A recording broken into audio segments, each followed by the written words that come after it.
في قاعة واسعة داخل واحدة من أعرق الجامعات الصينية، جامعة بكين للتكنولوجيا. يقف شاب جزائري اسمه يتردد بين الجدران بينما ينهض الحضور تصفيقا.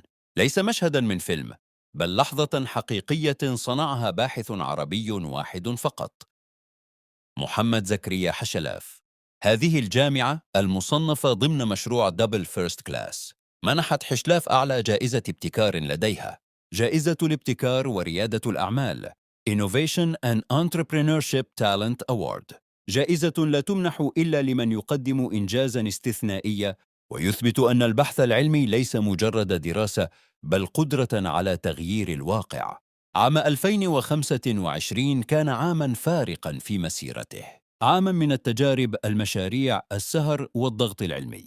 شارك في 4 برامج بحثية كبرى، قاد مشروعين بصفته الباحث الأول، وساهم في مشروعين آخرين ضمن فرق متعددة التخصصات.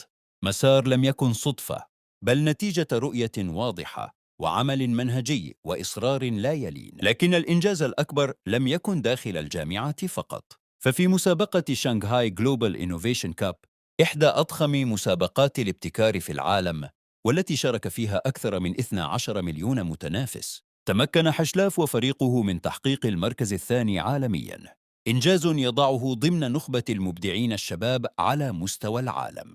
المشروع الذي قدمه الفريق كان نموذج ذكاء اصطناعي متقدم، طور لصالح شركة تنسنت الصينية، نموذج عملي يختبر اليوم لخدمة 130 مليون مستخدم داخل الصين، مع توقعات بأن يصل تأثيره إلى أكثر من مليار مستخدم مستقبلاً.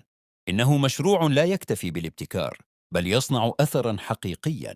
وفي نهاية العام أضيف إلى مسيرته إنجاز جديد: الانضمام إلى المعهد الأمريكي للملاحة الجوية والفضاء AIA، وهي عضوية لا يحصل عليها إلا نخبة الباحثين في مجالات الطيران والفضاء. قصة محمد زكريا حشلاف ليست مجرد نجاح فردي، إنها رسالة واضحة لكل شاب عربي أن الطريق قد يكون طويلا، لكن من يعمل بجد ويؤمن بقدراته ويثابر يستطيع أن يجعل اسمه يذكر في قاعات العالم، تماما كما ذكر اسمه في قلب الصين.